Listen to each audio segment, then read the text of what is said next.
No suelo contar esto porque siempre termino sintiéndome medio ridículo, pero hace un año me pasó algo que todavía no termino de procesar del todo. Fue una de esas noches en que uno baja la guardia porque está con amigos, tomándose unas copas y riéndose fuerte sin pensar mucho. Estábamos en Echegaray, en un barcito que se pone bastante bien los viernes. Salí solo un poco antes porque ya me sentía medio mareado y solo quería llegar a casa. Pedí un Uber desde la AP como siempre, pero cometí el error más tonto. No revisé la placa ni la cara del conductor. Solo me subí. El coche era un sedán blanco, sin nada raro a simple vista. El tipo que iba manejando no me saludó ni nada, solo arrancó. Me pareció medio seco, pero pensé que tal vez estaba cansado o algo. No le di importancia, pero después de unos minutos noté que el trayecto no coincidía con el que siempre tomo para volver a casa. Le pregunté si estaba usando Waze o algo así, pero no contestó. Iba mirando fijo hacia adelante con una expresión completamente vacía, como si ni siquiera estuviera escuchándome. Intenté abrir el mapa en mi celular, pero no cargaba. Me fijé la señal y estaba completamente muerta. Sin 4G, sin Wi-Fi, sin nada. Sentí un nudo en el estómago cuando empecé a ver que nos estábamos metiendo en una zona industrial, de esas con bodegas abandonadas y calles casi sin luz. En ese momento me di cuenta de que algo no estaba bien. No había tráfico, no había gente, solo ese silencio denso y el sonido del motor. Miré por el retrovisor y vi que otro coche nos venía siguiendo, muy de cerca. Ahí me entró un miedo que no sé ni cómo explicar. Si estás viendo este video, me gustaría que me contaras desde dónde estás viendo y qué hora es allá donde estás. Y si te está gustando este tipo de contenido, suscríbete al canal para más relatos reales como este. Porque lo que sigue no es parte de una película ni algo inventado, fue real, y todavía me cuesta entender cómo salí de ahí con vida. Empecé a sudar frío. Lo primero que pensé fue en abrir la puerta y tirarme, pero íbamos rápido y no había forma de calcular bien si me iba a romper una pierna o algo peor. Me pegué lo más que pude a la puerta, con la mano en la manija, esperando un momento en que el coche bajara la velocidad. El conductor no decía nada, ni siquiera me miraba, y el coche de atrás seguía ahí, como si estuvieran sincronizados. Me di cuenta que si no hacía algo, probablemente no saldría vivo de esa situación. Entonces pasó lo que me salvó. Un tope. Uno de esos que están casi ocultos y obligan a frenar aunque vayas distraído. El coche disminuyó la velocidad no mucho, pero fue mi única oportunidad. Sin pensar más, abrí la puerta y me lancé. Sentí un golpe seco en la cadera y me raspé las manos y el costado, pero me puse de pie como pude y corrí hacia la oscuridad entre unas bodegas. Escuché que el coche se detuvo bruscamente y una puerta se abrió. No sé si era el conductor o alguien del otro coche, pero alguien empezó a gritar mi nombre. Ahí supe que esto era más que un secuestro al azar. Corrí sin rumbo, entre montones de basura, láminas oxidadas y callejones sin salida. Me escondí detrás de una pila de tarimas mientras escuchaba pasos y hasta una linterna que iluminaba las paredes como si me estuvieran buscando. Me quedé tan quieto que apenas podía respirar. Cada pequeño sonido, un perro ladrando, un clavo cayendo al piso, el eco de algún paso, me hacía pensar que me habían encontrado. No tenía señal en el celular y tampoco sabía exactamente dónde estaba. Me sentía atrapado en una pesadilla real. Después de lo que me pareció una eternidad, escuché cómo los pasos se alejaban. Esperé unos minutos más y salí corriendo en dirección contraria por puro instinto. Eventualmente vi unas luces a lo lejos, el brillo cálido de una avenida principal. Cuando llegué a la orilla de esa calle, me lancé casi encima de un taxi que justo iba pasando. El conductor frenó de golpe, abrió la puerta y al verme lleno de tierra y sangre, solo me dijo: «Súbete». Nunca en mi vida me sentí tan aliviado. Le rogué al taxista que no se detuviera por nada. Me llevó hasta una gasolinera que conocía bien, donde había cámaras, gente, luces. Me bajé y me encerré en el baño, temblando. Me miré en el espejo y casi no me reconocí. La ropa rasgada, la cara sucia, los ojos completamente desorbitados. Me senté en el suelo frío del baño y traté de entender qué había pasado. ¿Quiénes eran esas personas? ¿Cómo sabían mi nombre? ¿Por qué me estaban siguiendo? No tenía sentido. Revisé el celular y de repente la señal volvió como si nada. Todo funcionaba. Era como si el infierno se hubiera cerrado detrás de mí.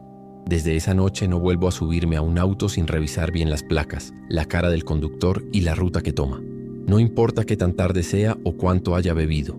He intentado racionalizar lo que pasó, pero no encuentro ninguna explicación que me deje tranquilo. Nadie creyó que fue algo planeado, pero yo sé lo que vi, lo que sentí, y no hay forma de que eso fuera una coincidencia. Lo peor es esa sensación que todavía me queda. como si alguien allá afuera todavía supiera quién soy. Lo que voy a contar me pasó hace unos meses, pero todavía lo tengo tan fresco que a veces me despierto sudando solo de recordarlo. Trabajo como repartidor en moto y siempre supe que había riesgos, pero una cosa es pensar que algo te puede pasar y otra muy distinta es vivirlo en carne propia. Esa noche estaba lloviznando, era ya tarde casi para cerrar la app cuando me cayó un último pedido. Era en Tecamachalco. Dudé un poco porque ya me han dicho que hay zonas ahí medio raras, pero el pago era bueno y pensé, rápido lo dejo y me voy. La dirección era una casa sin número visible, sin luces por fuera, ni siquiera un foco prendido. Me bajé de la moto con la bolsa en la mano y me acerqué. No había timbre ni tampoco sonido de perros, nada. Toqué la puerta con los nudillos un par de veces hasta que salió un hombre. Alto, delgado, con la ropa como arrugada y unos ojos rarísimos. Me sonrió pero no de forma normal, sino como si estuviera actuando. Me dijo con voz bajita que no traía efectivo y que tenía que pasar un momento a buscar el dinero. Obviamente le dije que no podía entrar a ninguna casa, que si no tenía cómo pagar, iba a tener que cancelar el pedido. Pero el tipo insistía, con esa sonrisa que ya me empezaba a poner nervioso. Me decía que solo iba a hacer un segundo, que no había señal adentro y necesitaba conectarse para hacer la transferencia.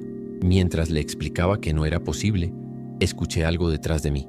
Al voltear, vi que desde el callejón al costado de la casa se acercaban dos tipos más.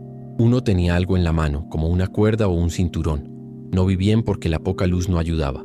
Ahí me cayó el 20 de que estaba metido en algo jodido. En vez de correr o ponerme a gritar, fingí que iba a entrar. Me hice el que me rendía, y en un movimiento rápido saqué el botecito de salsa que siempre llevo conmigo para los pedidos. Le lancé todo en la cara al que tenía más cerca, y en ese segundo de confusión giré y le metí un cascozo en la cara al otro. Se escuchó el golpe seco, como si le hubiera roto algo. No esperé a ver si estaban bien o no. Tenía que salir de ahí como fuera. Corrí como nunca en mi vida. Me subí a la moto con las manos temblando. Sentí que los dedos ni me respondían, pero logré encenderla. Mientras arrancaba vi por el retrovisor que uno de ellos venía corriendo hacia mí, gritando algo que no entendí. Salí disparado sin mirar atrás, cruzando los topes como si no existieran. Sentía que me seguían, aunque no vi ningún vehículo detrás. No paré hasta llegar a una gasolinera que conocía, donde me detuve y me encerré en el baño. Me miré al espejo y estaba pálido, empapado y con el corazón a 1000 por hora. Me quedé ahí como media hora tratando de calmarme. Pensé en llamar a la policía, pero ¿qué les iba a decir? Que 3 tipos me querían meter a una casa oscura en Tecamachalco y que les aventé salsa para escaparme. Sonaba ridículo. Además no tenía pruebas, no hubo robo ni lesiones graves. Y esa impotencia de saber que te pasó algo grave pero no poder hacer nada legal es desesperante. Lo único que quería era llegar a casa y olvidarme de todo. Pero la noche no había terminado para mí.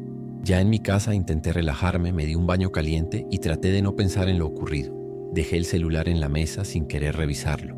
Pero como a las 2 de la mañana vibró. Era un número desconocido. Cuando abrí el mensaje se me heló la sangre. Decía, nos vemos la próxima vez. Repartidor. No tenía nombre ni firma, solo eso. Revisé el número y no estaba registrado, ni siquiera tenía foto de perfil o última conexión. Me invadió un miedo distinto al que había sentido allá afuera. Este era más frío, más lento, como si algo me estuviera vigilando. No contesté. Solo bloqueé el número y borré la app de entregas esa misma noche. Durante días estuve paranoico, mirando por la ventana, asegurándome de no salir muy tarde y cambiando de ruta si algo no me parecía. Nunca le conté a mis papás ni a mis amigos. ¿Para qué? Solo me dirían que estaba exagerando o que me lo busqué por andar trabajando a esas horas. Pero yo sé que estuve a nada de no regresar esa noche. Y desde entonces, cada vez que veo un pedido en esa zona, lo rechazo sin pensarlo. Pasaron las semanas y empecé a volver a trabajar poco a poco, pero jamás acepté nada que tuviera que ver con Tecamachalco. Ni de día. Borré la conversación del mensaje, pero todavía tengo grabado lo que decía, palabra por palabra. Nunca volví a ver a esos tipos, ni supe si realmente me habían encontrado por la app o si fue pura mala suerte. Lo que más me asusta es la idea de que no era algo improvisado. El hecho de que salieran del callejón al mismo tiempo que sabían cómo hablarme, cómo convencer. Parecía algo ya ensayado. Desde ese día cargo gas pimienta, una navajita y el casco no me lo quito ni aunque me baje un minuto. Ya no me confío de nadie, y menos si es de noche. Lo más loco es que a veces pienso en qué hubiera pasado si sí entro a esa casa. Si no hubiera reaccionado tan rápido, no sé si estaría aquí contando esto. Y lo peor es que no tengo una historia con final claro. Solo pasó, así, de la nada. Como si la ciudad te recordara que no importa cuántas veces te salvas, siempre puede tocarte una noche en la que no hay nadie para ayudarte. Nunca fui muy creyente de esas historias raras que pasan en los turnos nocturnos, hasta que me tocó vivir una en carne propia. Durante un tiempo trabajé como encargado de turno en un supermercado en Naucalpan, de esos que están medio escondidos en avenidas grandes pero sin mucho movimiento en la madrugada. Todo era tranquilo al principio, lo típico: reacomodo de mercancía, revisión de inventario, descarga de algunos camiones. Pero después de unas semanas comencé a notar cosas que no cuadraban. Y no era solo cansancio o descuido. Los números no daban. Había cajas que aparecían abiertas, productos que cambiaban de lugar o desaparecían de un día para otro. Al principio pensé que era error mío, o de Omar, mi compañero de turno. Pero él también lo había notado, aunque al principio no me lo había dicho. Lo raro era que todo eso pasaba justo entre las 3 y las 4 de la madrugada, una franja de tiempo en la que supuestamente no había movimiento. Revisamos las cámaras, pero siempre había fallas. Justo en ese horario, o se congelaban o simplemente no grababan. Una noche decidimos quedarnos callados sin decirle nada al supervisor y vigilar todo más de cerca. Fingimos estar distraídos, pero estábamos pendientes de cada pasillo. No pasó nada durante un buen rato, hasta que vimos a un hombre pasar por el fondo, cerca del área de congelados. No era ningún empleado. Llevaba una sudadera con gorro y se movía como si conociera perfectamente el lugar. Cuando fuimos a buscarlo ya no estaba. Pensamos que era un ladrón, pero no había señales de entrada forzada ni nada robado en ese momento. A la noche siguiente volvimos a hacer lo mismo. Esta vez nos separamos para cubrir más área. Fue Omar quien lo vio primero y me llamó por radio. Corrí hasta donde estaba y lo vimos justo antes de que se metiera entre las bodegas del fondo. No lo pensamos mucho y lo seguimos. Lo que encontramos ahí fue algo que todavía no logro borrar de mi cabeza. Detrás de unas tarimas apiladas y unas cajas vacías había una especie de escondite. No era improvisado. Tenía cobijas, botellas de agua, algunas latas de comida del mismo supermercado y, lo más perturbador, un juego de llaves idéntico al nuestro. También había una libreta vieja, llena de anotaciones. Al abrirla vimos nombres, no solo el mío y el de Omar, sino también los de otros empleados, con horarios, observaciones como llega tarde, sale a fumar, mira las cámaras. Era claro que alguien nos había estado vigilando desde hacía tiempo. La sensación fue como si el estómago se me hubiera hecho un nudo.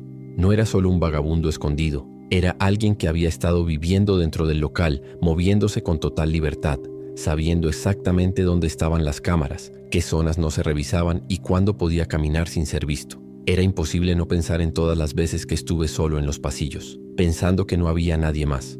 Nos miramos con Omar sin saber qué decir.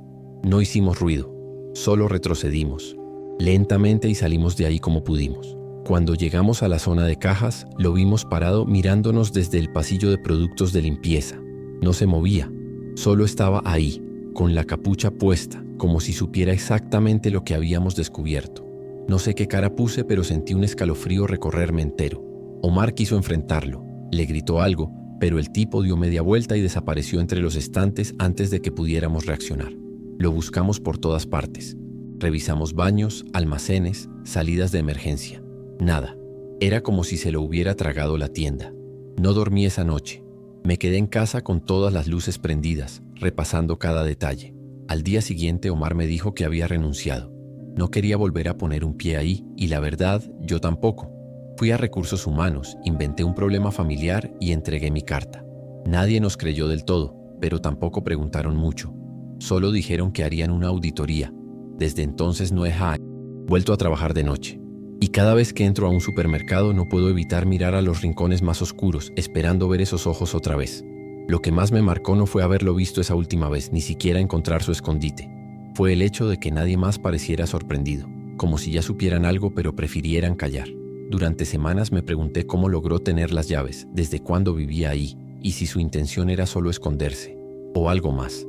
Pensaba en los productos que desaparecían, en las cámaras que fallaban siempre al mismo tiempo. Todo era demasiado preciso para ser casualidad, y cada detalle me hacía sentir que habíamos estado jugando con la suerte sin saberlo. Nunca supimos quién era ese hombre. No hubo reportes, ni arrestos, ni noticias. Nada. Solo el silencio y una sensación constante de que algo seguía mal en ese lugar. A veces tengo pesadillas con esa mirada fija desde el pasillo. Otras, sueño que vuelvo a trabajar ahí y que lo encuentro dormido en la bodega. Despertarse de eso es un alivio, pero también un recordatorio de que no fue un invento. Pasó. Y no hay nada que te prepare para darte cuenta de que durante semanas alguien estuvo tan cerca sin que nadie lo notara. Hay cosas que uno hace por instinto, sin pensarlo, solo para salvarse. Lo que me pasó esa noche en una callecita de Naucalpan es uno de esos momentos que todavía me cuesta contar sin que se me acelere el corazón. Iba saliendo del trabajo, ya era algo tarde y decidí tomar una ruta secundaria para evitar el tráfico del periférico. Mala idea. La calle estaba casi vacía, sin negocios abiertos y con faroles medio fundidos. Apenas pasaban coches. Fue justo ahí donde vi a dos tipos en la esquina, caminando lento, como esperando a que me acercara. Sentí el peligro de inmediato. Miradas que no se esconden, pasos que se alinean con los tuyos. No había nadie más, solo ellos y yo. Me bajé el volumen de la música, apreté las llaves con fuerza y sin pensarlo mucho, fingí que estaba hablando por teléfono. Sí, patrón, ya los traigo. Los tres, sospechosos. Voy rumbo a la comisaría. Lo dije alto, claro, como si estuviera reportando por radio. No sé de dónde saqué eso, pero lo dije con tanta seguridad que hasta yo me lo creí por un segundo. Lo que pasó después fue casi inmediato. Uno de los tipos frenó el paso, miró al otro y se hizo a un lado. El otro bajó la cabeza y cruzó la calle como si nada. No me dijeron ni una palabra, pero su lenguaje corporal fue clarísimo. Se rajaron. Pasé caminando despacio sin mirar atrás, con el corazón golpeándome el pecho. No sé si iban armados o solo querían intimidar, pero esa calle no era para estar inventando excusas. Lo único que me importaba era alejarme de ahí lo más rápido posible, sin mostrar miedo. Esa noche llegué a casa y no pude dormir. Me sentí afortunado, sí, pero también inquieto. ¿Y si no se lo creían? ¿Y si me hubieran seguido igual? Al día siguiente lo conté como una anécdota más, algo curioso, casi gracioso. Pero no pasó mucho tiempo antes de que todo se pusiera raro, de verdad. Unos días después ya había olvidado casi todo el asunto. Fui al súper en la noche como suelo hacer cuando no hay tanta gente. Salí con unas bolsas y al llegar al coche vi una motocicleta estacionada a unos metros. No tenía placas. El conductor tenía casco, así que no se le veía la cara. Pensé que tal vez era coincidencia, pero al arrancar lo vi por el retrovisor. La moto también arrancó. No iba rápido ni pegada a mí, pero claramente estaba siguiéndome. No giraba hacia otra calle, no adelantaba, solo se mantenía detrás. Intenté cambiar de ruta 2 veces. Di vuelta en calles que no tenían sentido, solo para ver si el tipo seguía. Y sí, ahí estaba. Sentí esa misma presión en el pecho, ese miedo frío que te hace pensar en lo peor. No sabía si era uno de los tipos de aquella noche o alguien más. Lo único que tenía claro es que no era normal. En un semáforo largo se me ocurrió la única solución que me vino a la cabeza. Buscar una patrulla, no para hablar con ellos, sino para estacionarme justo al lado, como si fuera parte del equipo. Vi una en la esquina de una gasolinera y me lancé hacia ahí sin pensar mucho. Me estacioné. Justo frente a ellos bajé un poco el vidrio y fingí revisar el celular. El de la moto pasó despacio, mirándome. No frenó, no habló, solo me miró. Luego aceleró y se perdió en la avenida. Los policías ni se enteraron, ni voltearon, pero yo sí sentí cómo me temblaban las manos después de eso. Estuve ahí varios minutos esperando a ver si regresaba. No volvió, pero desde ese momento algo en mí cambió. Dejé de salir a ciertas horas, cambié mis rutas, incluso dejé de usar los mismos supermercados. Nadie entendía por qué andaba tan paranoico. Solo fue un susto, me decían. Pero yo sé que no fue coincidencia. Ese tipo me estaba siguiendo y fue después de que fingí ser alguien que no soy, frente a quienes tal vez no eran simples ladrones. Hay cosas que uno hace para salvarse, pero a veces esas cosas te dejan marcado de por vida. Desde entonces, cada vez que salgo de noche siento que alguien me observa. Aunque sé que puede ser solo paranoia, no he podido quitarme esa sensación de encima. A veces escucho una moto a lo lejos y mi cuerpo se tensa de inmediato. Miro por los espejos más de lo normal, y si veo a alguien con casco sin placas, me detengo donde haya gente o luz. No es que viva con miedo, pero sí con una atención que antes no tenía.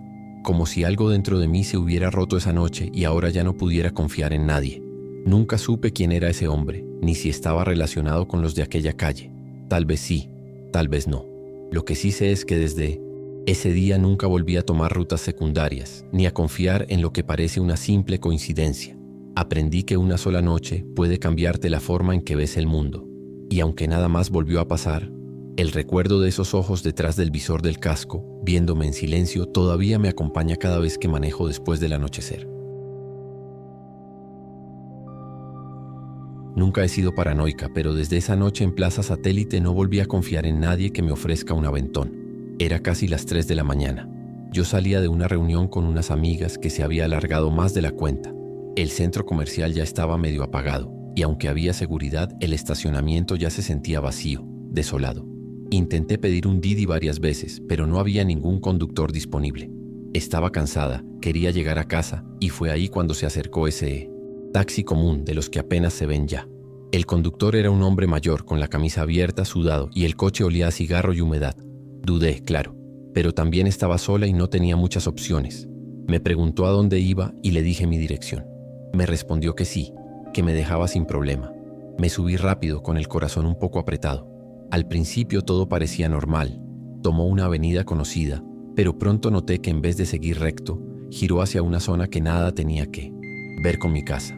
Iba rumbo al centro de Naucalpan. Le pregunté si era por el tráfico o alguna ruta rápida, pero no respondió. Solo dijo algo como, yo sé por dónde. En ese momento ya me sentía atrapada. Intenté abrir la puerta y estaba trabada, como si el seguro estuviera dañado o desactivado. Revisé el celular y tenía señal, pero no se me ocurría a quién llamar. No quería que él supiera que estaba nerviosa, pero ya me costaba disimular. Empecé a pensar en qué hacer si intentaba meterse a una calle sin salida o si alguien más lo estaba esperando. Fue entonces cuando fingí. Abrí la cámara del celular como si estuviera en videollamada y empecé a hablar en voz alta. Sí, papá, ya voy para allá. Sí, ya sé que me estás rastreando con el GPS. Sí, ya casi llego. No sé de dónde me salió esa idea, pero lo dije con tanta seguridad que me temblaban las manos por dentro. El tipo no dijo nada por unos segundos, solo miraba al frente, pero algo en su expresión cambió, como si se hubiera dado cuenta de que podía meterse en un problema.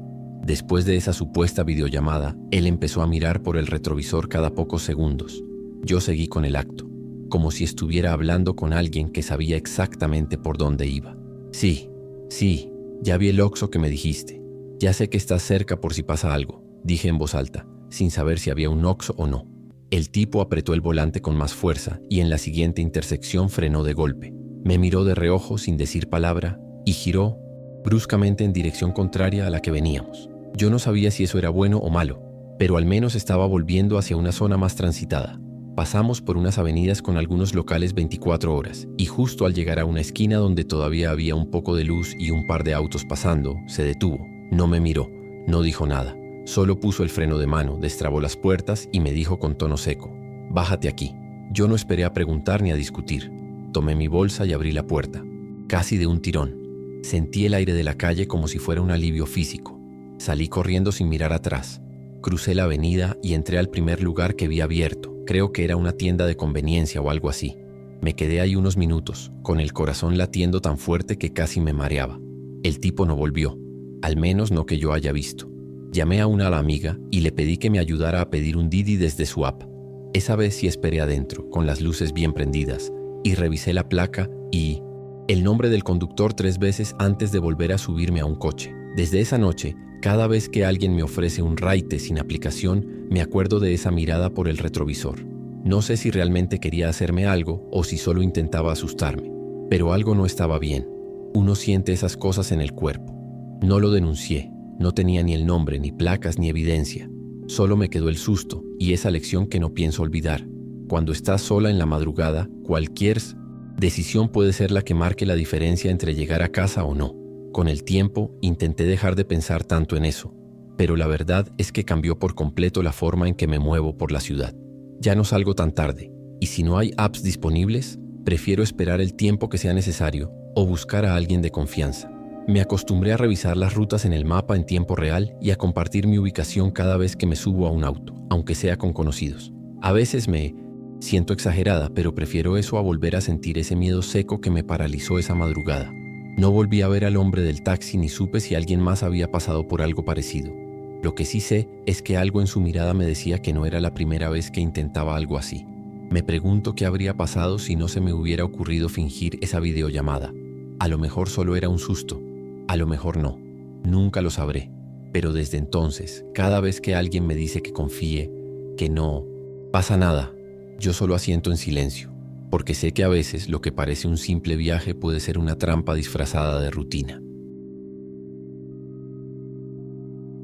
Esa noche salí de casa de unos amigos en Lomas Verdes como a las 2:30 de la madrugada. Siempre trato de que alguien me acompañe, pero esa vez estaba solo y confiaba en que no iba a pasar nada. Caminaba tranquilo escuchando música con los audífonos, pero empecé a sentir una presencia detrás de mí.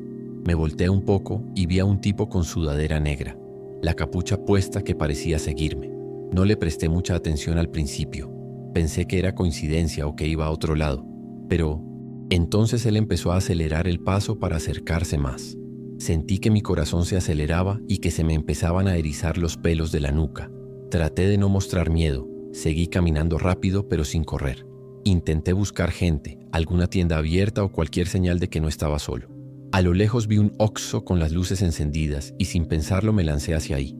Entré y me quedé justo junto a la caja, mirando por la ventana. Desde adentro lo vi quedarse parado afuera, mirándome con una expresión que no puedo describir bien, pero que me heló la sangre. No movía ni un músculo, solo me observaba en silencio, con una frialdad que parecía no ser de este mundo. No me atreví a bajar la mirada. Sentí que si lo hacía, iba a pasar algo malo. Después de un rato que me pareció eterno, el tipo simplemente se dio la vuelta y se fue caminando como si nada. Le conté lo que pasó al repartidor del Oxxo y me dijo que lo había visto antes merodeando por ahí, siempre a esas horas y con esa misma actitud, que nadie se metía con él porque siempre parecía estar vigilando algo o a alguien. Desde esa noche dejé de caminar solo de noche en esa zona. No quiero volver a sentir esa sensación de que alguien te está siguiendo y que no hay forma de escapar. Después de esa noche, cada vez que tenía que salir tarde, me aseguraba de que alguien me acompañara o tomaba un taxi sin importar el costo. Sentía que esa sombra detrás de mí podía volver en cualquier momento. Una vez caminando con un amigo por esa misma zona, vimos a un tipo que coincidía con la descripción. Sudadera negra, capucha puesta, caminando lento y observando todo con ojos fríos. No dijo nada, solo nos miró y siguió su camino. Eso nos dejó aún más nerviosos.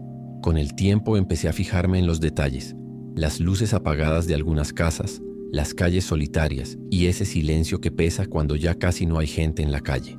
No solo era miedo por ese hombre, era el ambiente entero que te hace sentir vulnerable. Intenté contarle a mi familia, pero me decían que estaba exagerando, que seguramente era solo alguien sin nada mejor que hacer. Pero yo sabía que no era así, que ese tipo no era alguien común.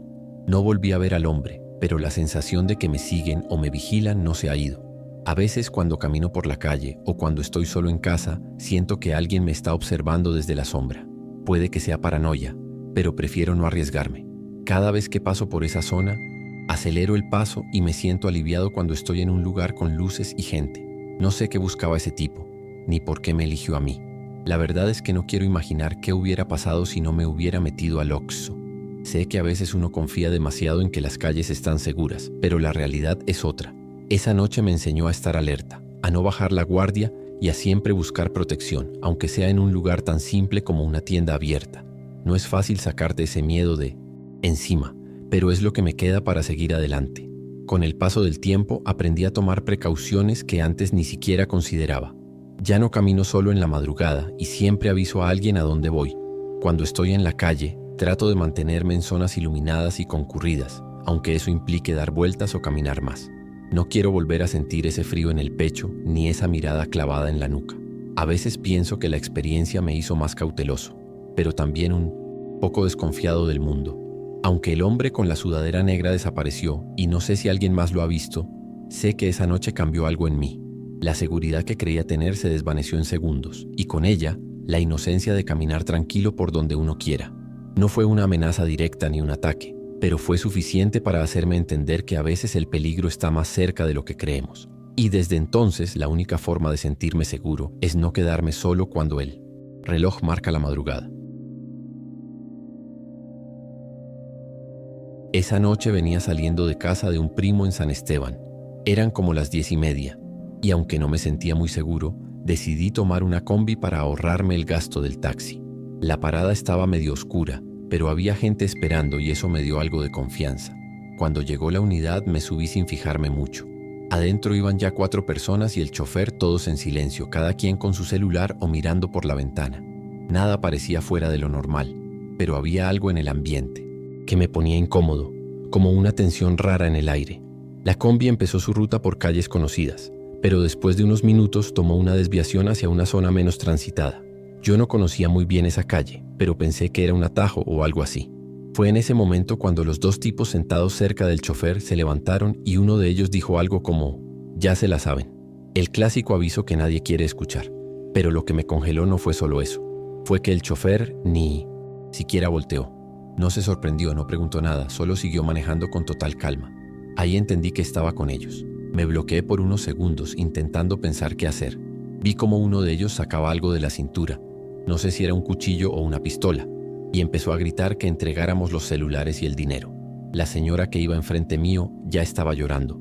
Fue ahí cuando me vino a la mente algo que había leído en internet sobre cómo fingir un ataque epiléptico podía generar confusión suficiente para que te dejaran en paz. No lo pensé mucho. Me dejé caer al piso de la combi y empecé a convulsionar, a temblar con fuerza, a soltar espuma de la boca que llevaba en un sobre de bicarbonato que siempre traigo para la acidez. No era un plan, solo fue instinto. Uno de los tipos se asustó y le gritó al otro que mejor lo bajaran. Decían que no querían que se les muriera alguien ahí adentro. El chofer se orilló y abrieron la puerta sin apagar el motor. Me empujaron, afuera con fuerza, y rodé por el pavimento mientras la combi arrancaba a toda velocidad. Me dolía todo, pero lo único que pensaba era en correr. Salir de ahí, buscar ayuda antes de que cambiaran de opinión y regresaran. Corrí sin mirar atrás. No sabía exactamente dónde estaba, pero seguí las luces de una avenida principal hasta que vi una patrulla estacionada frente a una tienda cerrada. Me acerqué agitado, con los brazos levantados, gritando que me habían intentado asaltar en una combi. El policía se bajó con calma, como si no fuera la primera vez que escuchaba eso. Me preguntó si recordaba las placas, pero ni siquiera tuve tiempo de fijarme. Le describí la combi y los rostros de los dos tipos que se levantaron a amenazar. El oficial me escuchó sin interrumpirme y cuando terminé, solo me dijo que esas combis llevaban tiempo operando por ahí. No son rutas oficiales ni choferes registrados. Se ponen en las esquinas donde no hay vigilancia y levantan pasaje como si nada, me explicó. Me ofreció acompañarme hasta una base para poner la denuncia, pero también me dijo que probablemente no iban a encontrar a nadie. Mueven la combi cada día a una zona distinta, dijo, como si fuera un secreto a voces que nadie hacía nada por detener. Me sentí frustrado, en parte por lo que me acababa de pasar y en parte por la impotencia de ver que todos lo saben, pero nadie lo detiene. Me ofreció llevarme a casa y acepté. Todo el camino fui callado, repasando cada segundo del momento en que tuve que tirarme al suelo y fingir una convulsión. El miedo que sentí no se compara con nada. No es solo el miedo de que te quiten algo, es el miedo de que tu vida dependa de una reacción improvisada que podría no funcionar. Desde esa noche no me vuelvo a subir a una combi, y mucho menos en la noche. Ya no me siento seguro con ningún transporte que no tenga registro, placas claras y app de respaldo. Puede que suene exagerado, pero después de ver la frialdad con la que operan y la naturalidad con la que el chofer participaba, supe que ese mundo tiene reglas distintas. Y no estoy dispuesto a arriesgarme otra vez por ahorrarme unos pesos. Los días siguientes estuve en alerta total. Cada vez que veía una combi en la calle, me venía un escalofrío. Lo peor era pensar que tal vez las otras personas que iban conmigo no tuvieron la misma suerte. Nunca supe qué pasó con ellos. No salió nada en las noticias, no encontré denuncias en redes, nada. Solo silencio, como si esas cosas pasaran todo el tiempo y ya nadie se molestara en contarlas. Me quedé con esa culpa rara de haberme salvado solo yo, aunque sé que no había mucho más que pudiera hacer. Ahora me muevo solo en transporte seguro, aunque sea más caro o más lento. No volví a tomar una combi, ni siquiera de día. Lo que más me marcó no fue el susto, fue ver cómo algo tan cotidiano puede convertirse en una trampa en cuestión de segundos. Ese chofer que parecía uno más, los pasajeros que en realidad eran cómplices. Todo estaba armado, y si no hubiera reaccionado como lo hice, quizás no estaría contando esto.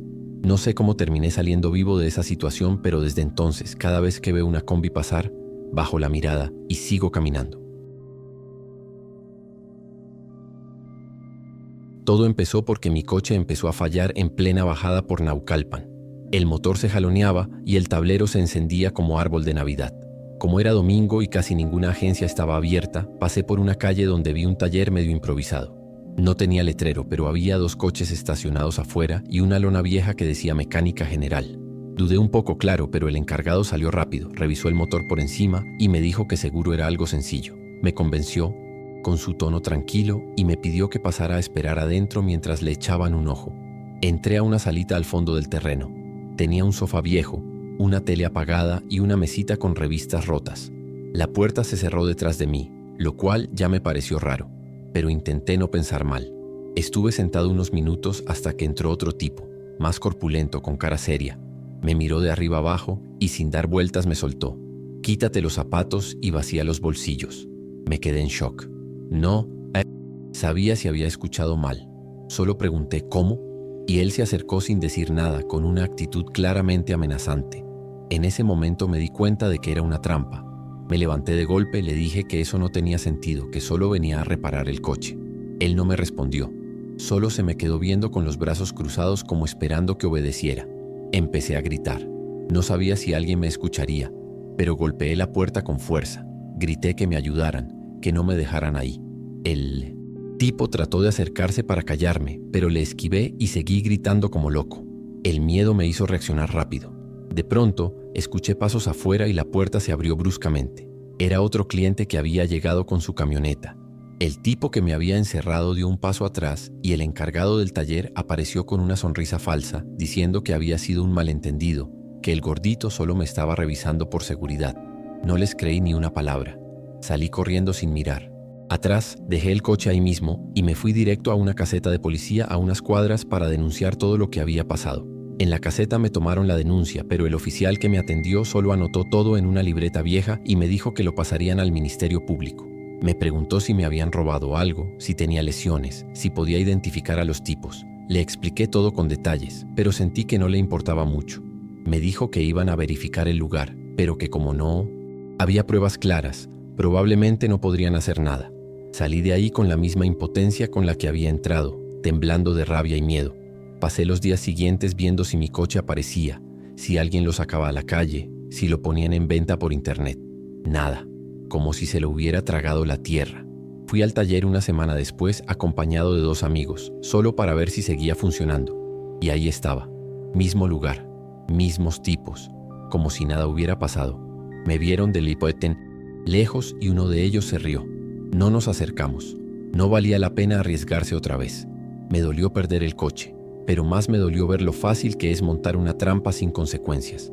Desde ese día ya no confío en ningún taller que no tenga referencias, página, opiniones, algo que me dé una mínima seguridad. Me cuesta trabajo creer que todavía haya lugares así operando a plena luz del día, en zonas tan transitadas. Lo que más me marcó fue la frialdad con la que actuaron.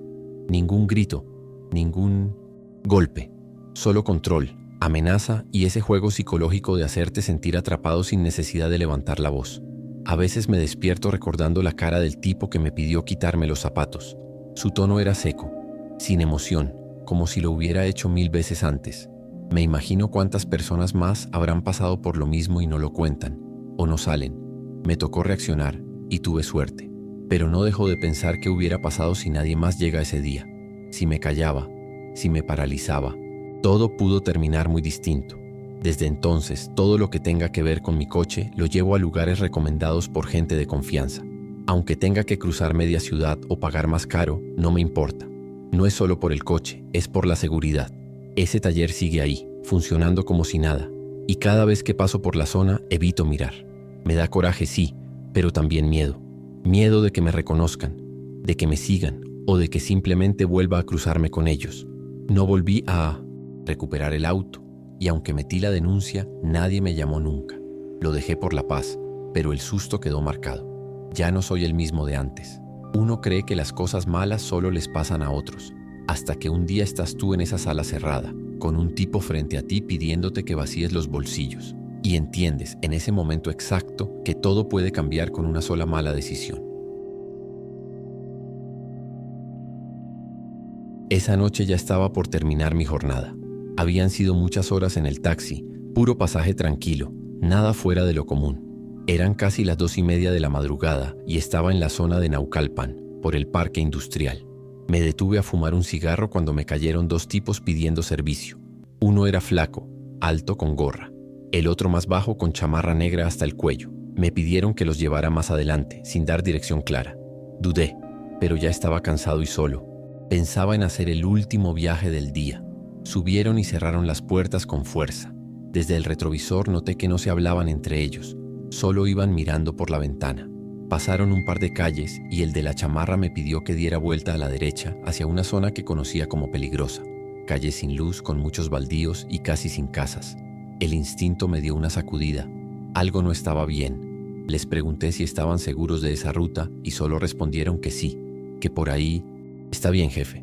Seguí manejando, pero ya con las alertas encendidas. Pensaba en dar la vuelta y salir de ahí, pero también sabía que cualquier movimiento raro podía desencadenar lo que fuera. De repente sentí que uno de ellos se inclinó un poco hacia adelante, como queriendo ver mi celular o algo. Ahí tomé una decisión que nunca había hecho antes. Fingí una llamada. Puse altavoz y hablé en voz alta como si estuviera reportándome con alguien. Sí, comandante. Ya llevo a los 2 sujetos. Vamos.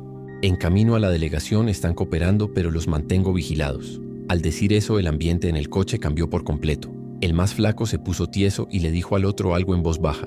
El de atrás me dijo de pronto: «Aquí déjanos, jefe». Frené en seco. Se bajaron sin decir más, caminando rápido hacia una esquina oscura. Apenas cerraron las puertas, giré el volante y salí de ahí lo más rápido que pude. Manejé sin parar hasta una avenida grande, con luces, con gente, donde por fin pude respirar. Me detuve en una gasolinera abierta y me bajé a tomar agua. Tenía las manos temblando. Nunca me había sentido tan cerca de algo malo. No sé si estaban armados o si solo querían intimidar, pero la manera en que se comportaron me dejó claro que no eran simples pasajeros. Esa frialdad, esos desvíos forzados, ese silencio raro, todo apuntaba a que algo iba a pasar. Fingir esa llamada fue lo único que se me ocurrió. Si no lo hacía, tal vez la historia sería otra. Esa madrugada no regresé. Directo a casa. Di vueltas, verifiqué que no me estuvieran siguiendo, incluso llamé a un amigo solo para calmarme un poco. Le conté lo que pasó y me dijo que tuve suerte, que a él ya le habían querido robar así 2 veces. Me sentí menos solo, pero igual de vulnerable. Nunca imaginé que algo así me podía pasar en una zona que, aunque ruda, yo ya conocía de memoria. Pero el peligro no avisa. Solo se sube, se sienta atrás y espera su momento. A la mañana siguiente fui a revisar las cámaras del auto, pero no se grabó nada. El sistema había fallado justo esa noche. No sé si fue casualidad o mala suerte, pero eso me dejó más intranquilo todavía. Intenté hablar con otros taxistas de la zona y varios me contaron historias similares, casi idénticas. Algunos sí fueron asaltados, otros lograron zafarse como yo, y todos coincidían en lo mismo. Esas rutas ya no se tocan después de medianoche. Desde entonces cambié por completo mi rutina. A las 11 apago la aplicación y solo trabajo en zonas que conozco bien y con clientes frecuentes. Aprendí a seguir mi instinto, a no subestimar señales y sobre todo a desconfiar del silencio, porque a veces el verdadero peligro no viene con gritos ni armas. Viene callado, sentado justo detrás de ti, mirando cada movimiento sin decir una sola palabra. He seguido trabajando como taxista, pero nunca más acepté un viaje nocturno por esa zona. La sensación que me dejaron esos minutos en la combi fue suficiente para marcarme. Lo cuento a veces como anécdota, pero por dentro sé que estuve muy cerca de que todo saliera mal. Lo más difícil es que no tienes a quién culpar. No hay una placa que anotar, ni una queja formal que meter. Solo queda el recuerdo y esa lección que se te mete al cuerpo. No todos los peligros se presentan con violencia. Algunos solo esperan el momento indicado. Ahora, cada vez que alguien se sube de noche y se sienta atrás en silencio, no puedo evitar sentir un pequeño escalofrío. Hago mi trabajo, claro, pero estoy más alerta. Revisar rutas, mirar por el retrovisor, escuchar los silencios. Ese viaje en Naucalpan me enseñó algo que nunca voy a olvidar. El peligro no siempre ataca. A veces solo te observa desde el asiento trasero. Hay algo en Naucalpan que muchos no entienden hasta que lo viven. No es un monstruo con forma clara, ni una amenaza abierta. Es más bien una sensación que se mete por la piel. Una sospecha que aparece cuando la ciudad está callada y las luces de la calle empiezan a fallar.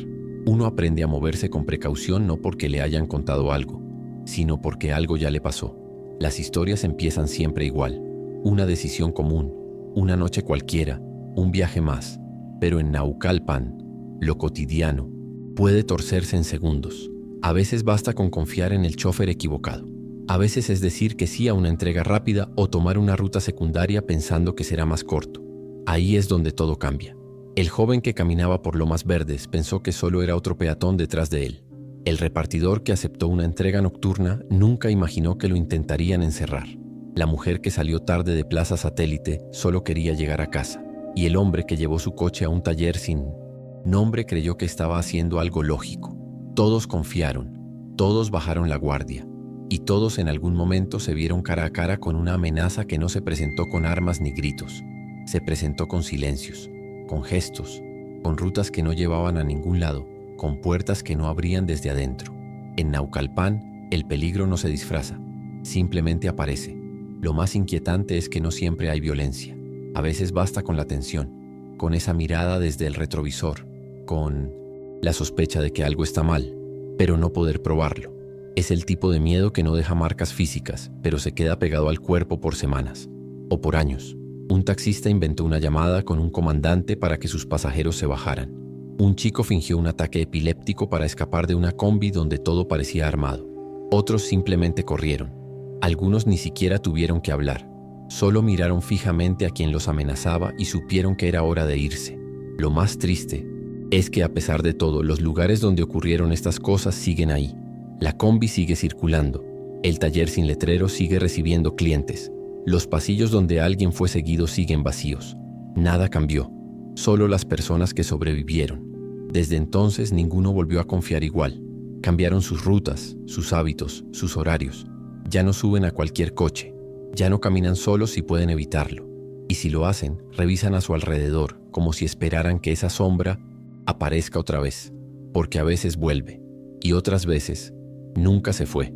Naucalpan, para ellos, ya no es solo el lugar donde viven o trabajan. Es el escenario de un trauma que se repite en otras formas, en otras personas. Lo que antes era rutina, ahora es una serie de pasos medidos. Nadie dice nada, pero todos lo saben. Hay cosas que aquí pasan y es mejor no preguntar. Las autoridades escuchan las denuncias con indiferencia. Hacen anotaciones, prometen investigar, pero en la práctica, nada cambia. La sensación de desamparo no es un sentimiento, es un hecho.